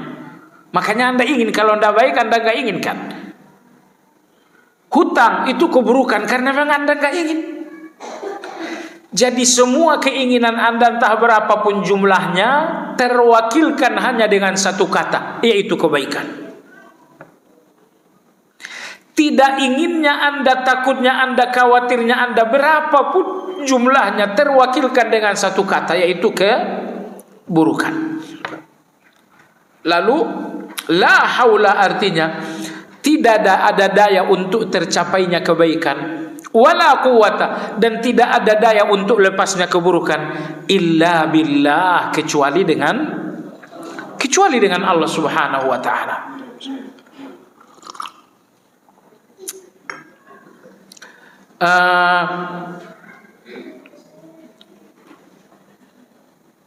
Di kota Taif itu, saya nggak tahu, saya udah cerita atau belum. Kisah 3 orang laki-laki yang bersahabat, saya udah cerita belum? Nah, kalau udah dengerin aja. Ada 3 orang laki-laki sama-sama tinggal di Taif. Mereka bersahabat akrab. Siapa namanya ndak usah sebut nama, nomornya aja Anda ingat. Nomor 1 ini mereka bertiga sama-sama pedagang, tapi nomor 1 ini ternyata butuh tambahan modal. Maka yang kedua memberikan modal sebesar 300.000 rial. 300.000 rial ya 1 miliar sekian. Karena ini sahabat akrab, jadi tidak ada bukti tertulis. Bukti hutang piutang itu hanya nomor 3, sahabat nomor 3. Hanya ini saja yang menjadi bukti hutang piutang. Saksi yaitu nomor 3. Berarti mereka ada 3. Qadarullah, pinjaman pun cair sebesar 300.000 rial, kurang lebih 1 miliar lebih. Setelah pinjaman lah cair, modal kurang pun tertutupi, tiba-tiba meninggal. Iya, risikonya mempiutangkan orang memang begitu. Makanya tidak ada yang mempiutangkan orang itu kecuali orang-orang pemberani. Orang pengecut tidak berani minjamin. Minjamin 5.000 saya juga bisa. Tapi kalau minjamin 5 juta, 50 juta, angkat tangan kita. Karena boleh jadi yang minjam ini jujur, tiba-tiba dia wafat dan keluarganya mungkin gak mau bayar. Maka minjamkan uang itu kalau bukan karena keberanian, tidak ada yang berani, gak ada yang bisa. Meninggallah laki-laki yang pertama ini. Lalu kemudian nomor 2, pemilik uang mendatangi keluarga, istri dan anak-anak. Dia mengatakan, kalian kan ngerti kalau saya sahabat akrabnya fulan. Mereka mengatakan, ya ada apa ini? Beliau mengatakan beberapa waktu lalu beliau minta suntikan dana tambahan modal sebesar 300.000 rial. Saya udah kasih, udah cair. Karena beliau sudah rahimahullah, beliau sudah wafat, saya datang untuk menagih. Seluruh keluarga minta bukti tertulis. Kata dia, tidak ada bukti tertulis. Kita cuma sahabat berdagang udah bertahun-tahun saja, saling percaya saja. Ternyata keluarga tidak ada yang mau bayar. Ya sudah, kalau kalian tidak bisa nggak mau bayar, sudah mau diapain? Saya juga nggak punya bukti tertulis untuk kalian. Keluarga bilang masalahnya kalau tidak ada bukti tertulis, semua orang juga bisa ngaku-ngaku. Jadi mohon maaf kami tidak bisa bayar. Karena nomor 2 ini tidak dapat pembayaran, maka nomor 3 si saksi ini merasa bertanggung jawab. Akhirnya dia menjumpai keluarga mendiang.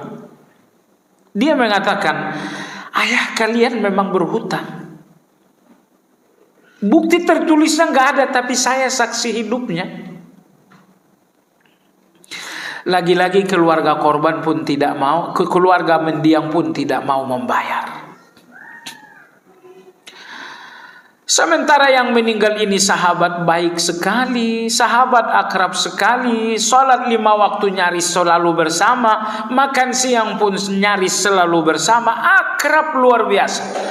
Akhirnya si saksi nomor 3 ini tidak bisa tidur.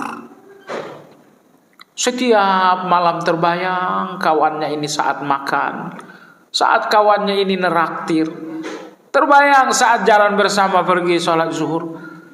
Yang menyedihkan karena nasibnya menjadi tidak jelas karena hutang piutang yang tak dilunasi. Gak bisa tidur nomor 3 ini. Akhirnya nomor 3 ini mengambil satu keputusan. Satu masjid ini gak ada yang berani mengambil keputusan itu. Apa keputusannya? Nomor 3 ini akhirnya menjual tokonya dan semua isinya. Diiklankan. Akhirnya terjuallah toko dan isinya senilai 400.000 rial. Setelah itu akhirnya dia sekarang pengangguran nih. Bagaimana istri, bagaimana anak, bagaimana kebutuhan, udah gak terpikirkan ke sana. Yang terpikirkan bagaimana kawan baikku sampai kepada tempat baiknya. Jangan lagi terkatung-katung karena hutang yang tak dilunasi keluarga.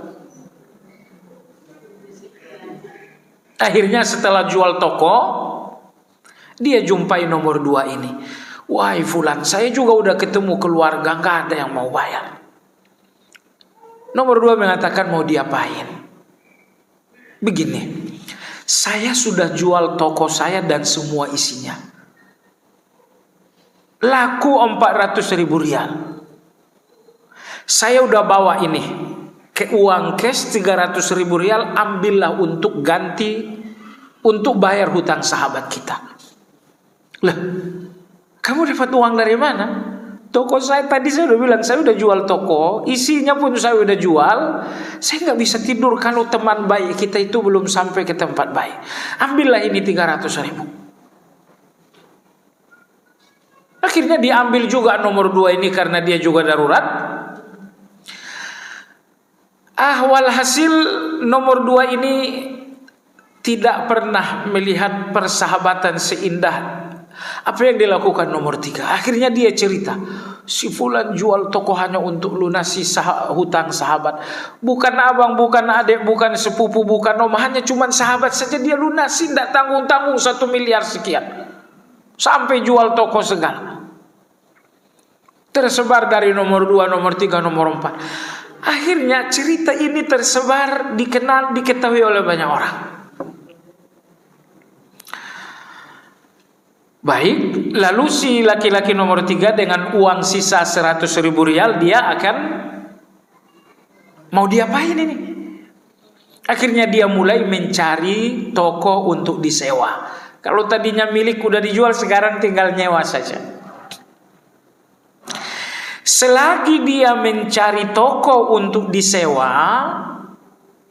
cerita tentang pengorbanan bersahabatnya tersebar.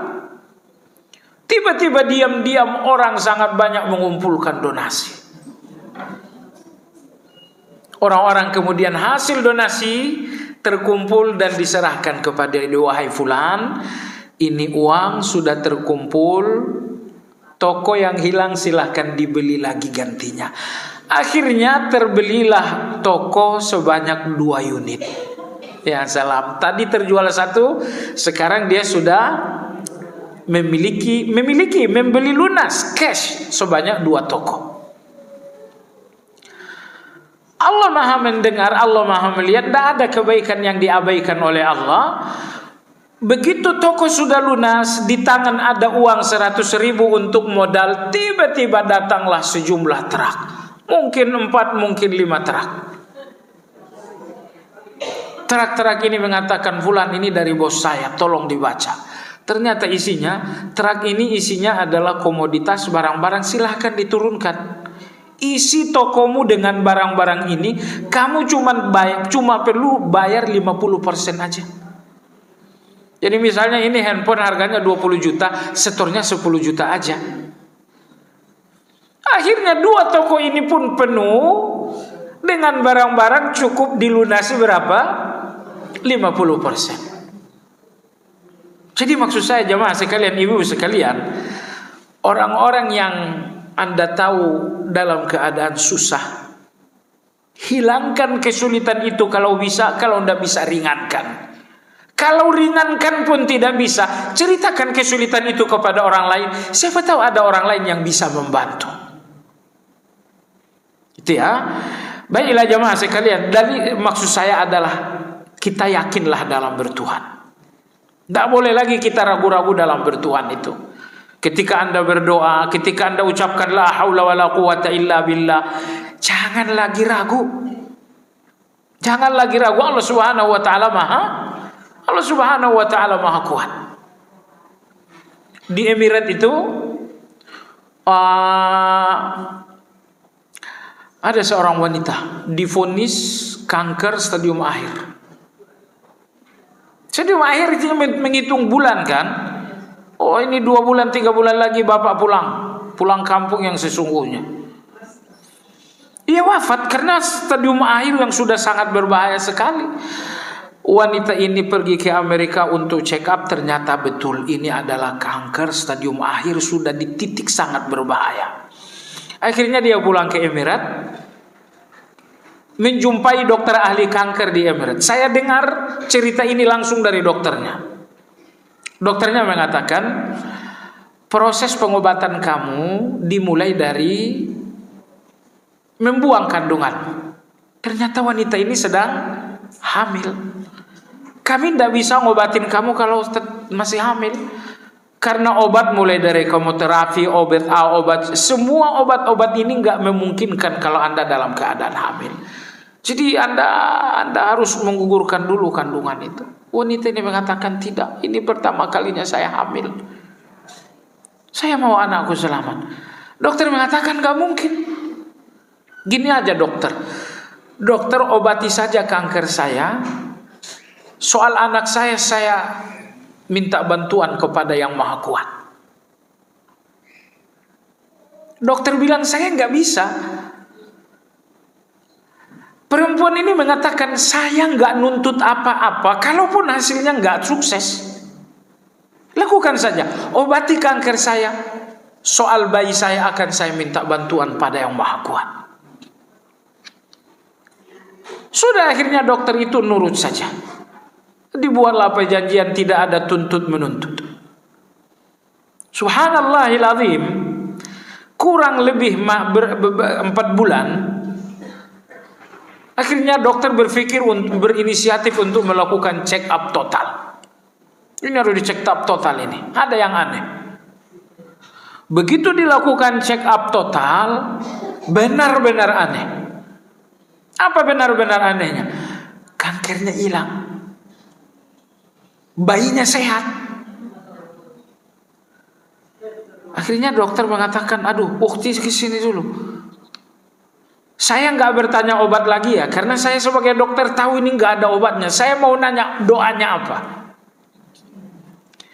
Saya nggak nanya obat lagi karena sebagai dokter saya tahu ini nggak mungkin ada obatnya. Maka saya mau nanya apa doanya. Wanita ini mengatakan, Allahumma ya Jabbar, ujuburni jabaran yata'ajjabu minhu ahlus samai wal ard. Ya Allah, engkaulah Al-Jabbar yang maha menambal. Al-Jabbar artinya maha menambal. Iya, Allah menambal rasa takut dengan ketenangan. Allah maha menambal sakit dengan sehat. Allah maha menambal yang hilang dengan ganti. Beliau mengatakan, ya Allah, engkau Al-Jabbar yang maha menambal, tambal segala-galanya tentang aku sehingga terkejutlah penghuni langit dan bumi. Oh, itu doanya tuh. Karena wanita ini tahu semua orang sedang menunggu dia mati. Iya, karena kankernya akhir, semua orang tahu ini menunggu mati. Maka beliau mengatakan, ya Allah, tamballah diriku dengan pertolonganmu sampai terkejut penghuni langit dan bumi. Itu doa saya tiap malam.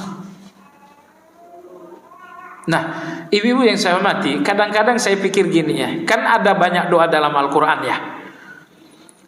Ada juga banyak doa dalam hadis.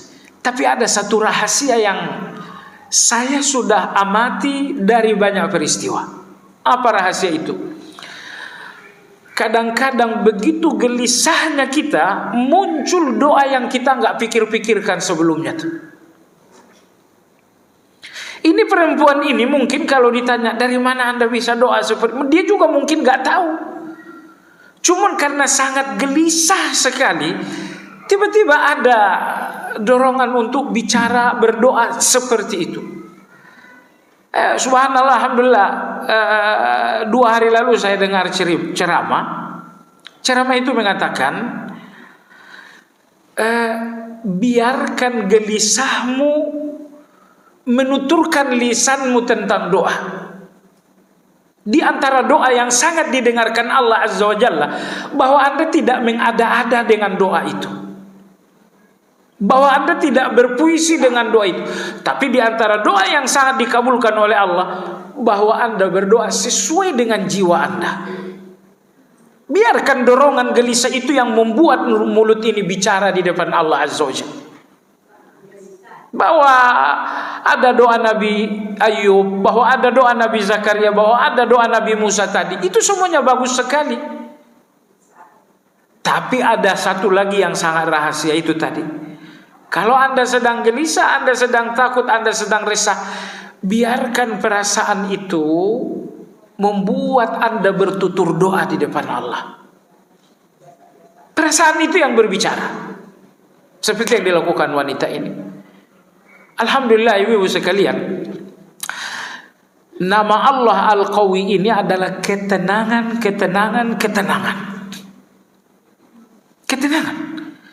Karena ketika Allah mengatakan Allah Maha Kuat, Allah seolah-olah sedang ngasih jaminan. Kata Allah, aku kuat, enggak ada yang nggak bisa kuselesaikan. Anda bisa tahu nggak? Anda bisa bayangin nggak? Kalau Allah kita itu tidak Maha Kuat, Maha Suci Allah, ini pengandaian saja. Ya Allah bantulah aku. Allah mengatakan aku nggak mampu. Aduh, gimana rasanya coba? Ya Allah, hutang piutangku banyak, tolonglah aku. Allah menjawab, saya juga nggak bisa. Alhamdulillah itu nggak terjadi sama sekali. Allah Maha Suci dari hal yang demikian. Allah mengatakan, hambaku, aku adalah Al-Qawi, aku mampu segala-galanya. Hutangmu berapa? Aku mampu. Sakitmu apa? Aku mampu. Aku mampu. Makanya nama Allah Al-Qawi ini, nama Allah Al-Qawi ini adalah satu ketenangan bagi kita. Ketika Allah mengatakan hambaku aku maha kuat, artinya hamba nggak perlu lagi ragu.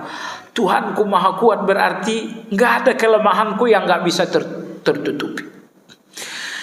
Baiklah ibu sekalian, sampai di sini kajian kita. Mudah-mudahan menjadi ilmu yang bermanfaat. Ada pertanyaan? Baik, tidak ada pertanyaan. Kita sudahi dengan zikir kafaratul majlis. Subhanakallahumma wa bihamdika asyhadu an la ilaha illa anta astaghfiruka wa atubu ilaik. Alhamdulillahirabbil alamin. Assalamualaikum warahmatullahi wabarakatuh.